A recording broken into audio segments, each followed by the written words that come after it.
निमंत्रण आपको था ना? आपके घर पे राम जन्मभूमि न्यास ने निमंत्रण भेजा था ना? नहीं, किसने कहा आज की डेडलाइन? किसी ने कहा? मैंने तो कहा ना ना, एक मिनट सुन लो, आप क्लियर करते, हाथ की हाथ निपटाते चले, लोड नहीं रखो। हाथ क्या निपटाते चले। मैंने कहा जब मुलायम सिंह पहली बार मुख्यमंत्री बने थे, विधायक ने छोड़ो, मंत्री ने छोड़ो, जब पहली बोलने के बाद हम अपने घर के दरवाजे बंद चला देते। एक बड़े विपक्षी नेता ने मुझसे कहा कि वहां तो भाजपा वाले सब काम संभाल रहे हैं। मैंने उनको कहा था, ये 10-15 दिन पहले की बात है, मैंने कहा आप चावल बांटना चाहते हो तो मैं चंपत राय जी से बात करा दूं, आप कार्ड बांटने में रुचि रखो तो मैं चंपत राय जी को बोल दूं भाई इनको भी दो जिम्मेदारी, आप अयोध्या में भंडारा लगाना चाहते हो मुझे बताओ, मैं बोल देता हूं वहां ट्रस्ट को, प्रशासन को, दोनों को कि इनको जगह दो, ये भंडारा लगाएंगे। कोई आए नहीं, बोले नहीं हम ट्विटर पर बोलेंगे, काम नहीं करेंगे अग्निहोत्री जी, ट्विटर पर हम लिखेंगे कि भाजपा ने हाईजैक कर लिया अयोध्या को। तो हमने कहा तुम भी जाओ, बोले नहीं नहीं हम जाएंगे नहीं, इतनी ठंडे में कहां बवाल में पड़ेंगे। जोशी जी। अमिताभ जी, आज आपने आपके चैनल, आवाज आ रही है मेरी आपको? जी जी आ रही है जी जी। मेरे ख्याल से पहले वाला जो मैंने बात कही थी वो आपके चैनल में आ गई, क्योंकि बीच में नेटवर्क चला गया था, मुझे पता नहीं मेरी बात जी जी जी जी। मैं आपने आज की एक डेडलाइन अपने चैनल के माध्यम से आपने देने का काम करा, और आपने कहा कि आज ही आ जाते दर्शन को, जबकि हमारे नेता ने कहने का काम करा कि निश्चित तौर पर हम सपरिवार आएंगे। और मेरे ख्याल से आज वो ऐसी कोई डेडलाइन नहीं है, वरना अगर डेडलाइन होती तो निश्चित तौर पे आज विश्व की सबसे बड़ी पार्टी का दावा करने वाले राष्ट्रीय अध्यक्ष जी और उनके गृह मंत्री भी वहां आते। मेरे ख्याल से आप भी और हम भी और अधिकतर जितने पैनलिस्ट बैठे हो, आज नहीं था ना? निमंत्रण आपको था ना? आपके घर पे राम जन्मभूमि न्यास ने निमंत्रण भेजा था ना? यदि आपको रामलला विराजमान के मंदिर प्राण प्रतिष्ठा का निमंत्रण मिला तो आपने उसको अस्वीकार क्यों किया? पूछ रहा हूं। रोजा इफ्तारी को तो स्वीकार नहीं करते कि भैया मैं रोजा नहीं रखता, मैं इफ्तारी नहीं। एक मिनट मैं सबके बराबर अभी अभी केवल जोशी जी की आवाज, अभी जोशी जी की आवाज, जोशी जी जी जी जी तो हो गए आपसे बहस करते हुए, सुनता भी हूँ और जी यहाँ अपनी बात कहिए जी जी जी जी जी। मैं आप पहला विषय तो आज ही डेडलाइन खत्म नहीं हो रही, कल के बाद देश का एक एक व्यक्ति नहीं, किसी ने कहा आज की डेडलाइन? किसी ने कहा? ये किसने? मैंने तो कहा ना ना, एक मिनट सुन लो, आप क्लियर कर दे, हाथ की हाथ निपटाते चले, लोड नहीं रखो, हाथ की हाथ निपटाते चले। मैंने कहा जब मुलायम सिंह पहली बार मुख्यमंत्री बने थे, विधायक ने छोड़ो, मंत्री रहे 67 में, छोड़ो सरकार तक, जब पहली बार मुख्यमंत्री बने तो चले जाते वहां बतासा चढ़ा देते, नहीं गए। आज की बात थोड़ी नहीं कर रहा हूं मैं, नेहरू जी के समय से बात कर रहा हूं, नेहरू जी से लेके और राहुल जी तक। आज की बात कौन कर रहा? मैं नहीं कर रहा महाराज ना, मैं ही नहीं गया आज। मैं भी सुविधा से जाऊंगा। कहा था कि ना ना ये गलत प्रचार जी। चलिए छोड़िए, इस विषय में नहीं जाना चाहता जी। अब मैं बात करना चाहता हूँ भारतीय जनता पार्टी के जो नेता के रूप में यहाँ पर बैठे हुए हैं जी, उनको बताना चाहता हूँ, हम लोगों का जो आज भी, आप जब अयोध्या जाने का शौक हो कि आप भी नहीं गए आज, और साध्वी जी तो मेरे साथ एक कार्यक्रम में थी, अभी साथ में ही हम लोग थे, तो और आपने भी बता दिया आप भी नहीं गए, मैं भी नहीं गया, मैं भी स्टूडियो में हूँ। तो मैं आपको बताना चाहता हूँ, जब हम जाएंगे तो हम केवल हमारे नेता जो जाएंगे वहां पर, वो राम भक्त की हैसियत से जाएंगे, ना विपक्ष के नेता की हैसियत से जाएंगे, ना पूर्व मुख्यमंत्री की हैसियत से जाएंगे, ना पूर्व सांसद की हैसियत से जाएंगे, ना वर्तमान विधायक की हैसियत से जाएंगे, सब परिवार जाएंगे, ये हमारे नेता ने कहा है। और मेरे को लगता है जो राम का जो दर्शन है वो आज हमने इतिहास में, हम आज आए नहीं थे अमिताभ जी, हम इस भाव से, हम भी भक्त है कि आपने अपने भगवान है, 133 करोड़ देवता हमारे पास है, तो किसी का कोई भक्त होता है, कोई किसी का भक्त होता है।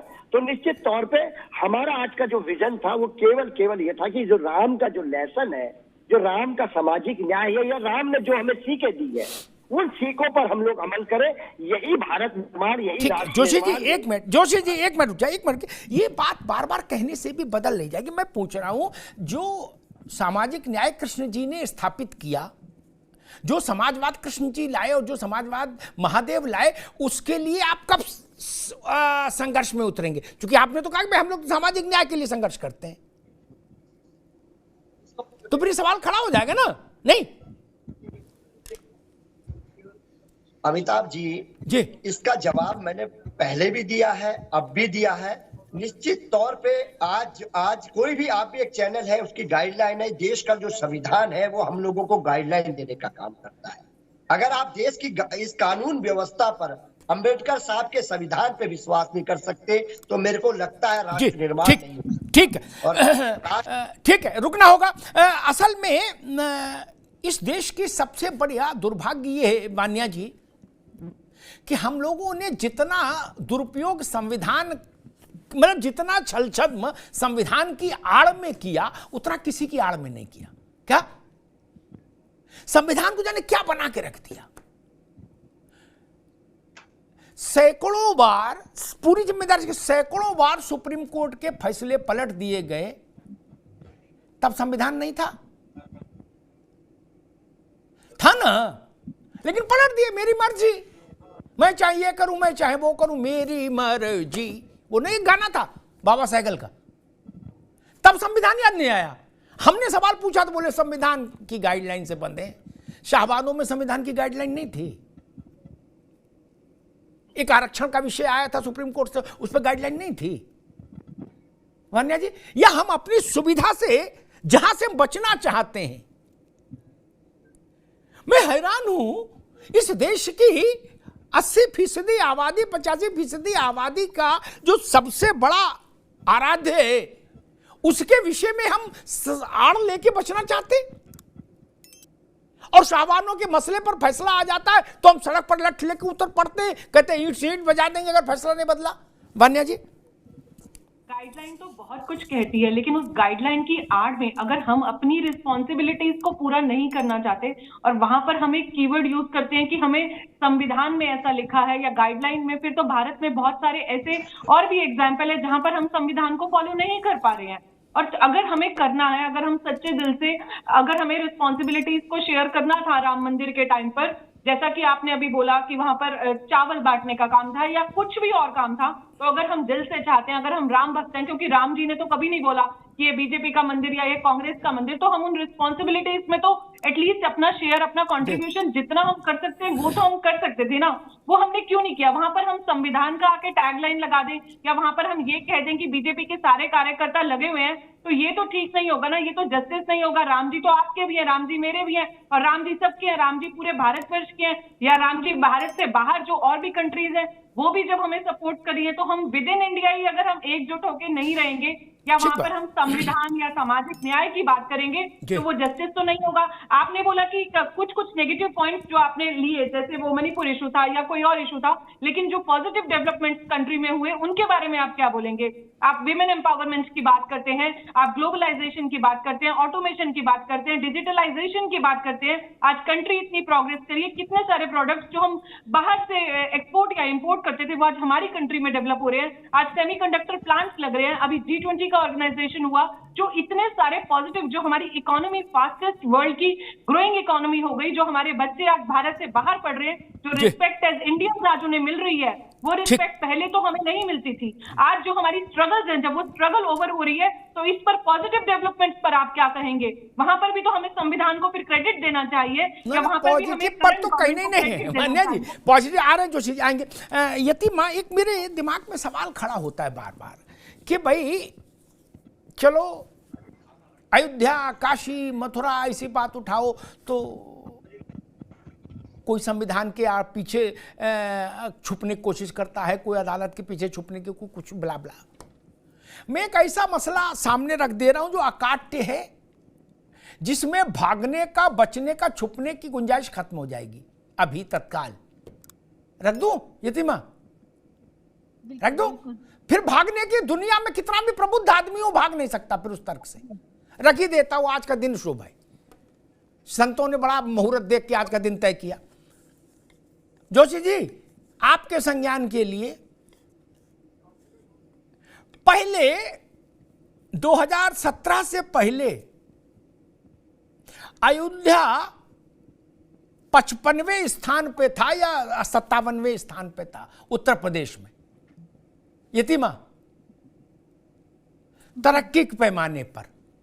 छोड़ो मंदिर, ठीक, 75 जिले, उसमें 57वें नंबर पे ये था, ठीक। उत्तर प्रदेश की टोटल जीडीपी से भी बहुत नीचे, ठीक नहीं, टोटल प्रति व्यक्ति पर कैपिटा इनकम से भी बहुत नीचे। अब आ गया है 45वें पे, कुछ अच्छा हुआ। हम मानते हैं कि मंदिर के साल भर पूरे होने के बाद वो उत्तर प्रदेश में 25 के ऊपर होगा अयोध्या, जिस ढंग से वहां डेवलपमेंट दिख रहा है। संविधान, कानून, कोर्ट, लोकतंत्र, सेकुलरिज्म, ये जितनी चीजें, इनमें से कोई क्या अयोध्या में विकास करने को रोक रहा था? किसी पर के हाथ बांधे थे गोविंद बल्लभ पंत से लेके अखिलेश यादव, मायावती तक, कि वहां सड़क ना बनाना, नहीं तो कानून टूट जाएगा, संविधान टूट जाएगा। किसी ने कहा था वहां बच्चों को रोजगार ना मिले, नहीं तो संविधान खतरे में आ जाएगा। किसी ने कहा था वहां सड़कें अच्छी ना हो, बिजली खंबे ना लगे। यतिमा, क्या संविधान ने रोक लगाई थी? अमिताभ जी, जो लोग सत्ता में आते ही ये कहते हो कि मैं मुसलमानों की वोट से मुख्यमंत्री बनकर आया हूं और मैं उनका मुख्यमंत्री हूं, उनसे ये उम्मीद भी कैसे की जा सकती है कि वो वहां विकास कराते? अयोध्या को छूना, मैंने बताया ना कि अयोध्या को अस्पृश्य कर दिया गया। 500 साल का संघर्ष तो एक अलग रहा, लेकिन 1947 के बाद जो घृणा अयोध्या के लिए राजनेताओं ने दिखाई, जो मुख्यमंत्रियों ने दिखाई, और जो प्रधानमंत्री मौजूदा, मतलब इस समय छोड़ दीजिए 2014 के बाद का परिदृश्य, लेकिन उससे पहले के प्रधानमंत्रियों ने जिस तरीके की घृणा अयोध्या के लिए दिखाई, मुझे नहीं लगता कि इतिहास में किसी भी धर्म, किसी भी मत, किसी भी संप्रदाय ने अपने इष्ट के लिए इतनी घृणा दिखाई होगी। क्योंकि चिंता ये थी कि वो जो वोट बैंक है जो इन्हें सत्ता तक पहुंचाता था, हिंदुओं का वोट बैंक नकार दिया गया। हिंदुओं ने जो वोट किया, इनको उस प्रतिशत को हटा के इन्होंने सारा कंसंट्रेशन उस पर करा कि बाबर की जो लीगेसी को फॉलो कर रहे हैं कहीं वो ना खिसक जाएं, जो औरंगजेब की लीगेसी को फॉलो कर रहे हैं कहीं वो ना खिसक जाएं। अब राम जी ने कहा कि आप ही को नमस्ते करते, आप ही को प्रणाम है, बहुत घृणा हमारे प्रति दिखा ली, अब आप अपना राम विश्राम कीजिए। तो ये जो बहानेबाजी है ना संविधान की, कानून की, लॉ एंड ऑर्डर की, ये एक नरसंहार था। अयोध्या में जो हुआ वो निहत्थे कार सेवकों का नरसंहार किया गया था, और उसका पाप ये लोग भोग रहे हैं क्योंकि किसी ने बाध्य नहीं करा था। वहां की जनता, वहां के जो लोग थे, वहां हिंदू भी थे, वहां मुस्लिम भी थे। अयोध्या में ऐसा नहीं सिर्फ हिंदू वास करता है, वहां हर कम्युनिटी का, हर धर्म का, हर संप्रदाय का व्यक्ति वहां रहता है। आपने उस हर व्यक्ति को विकास से वंचित रखा, तो क्या आज अयोध्या आपसे ये सवाल भी ना पूछे कि आपने जो इतना बड़ा अपराध किया, आखिर वो किया क्यों? बिल्कुल ठीक बात कही।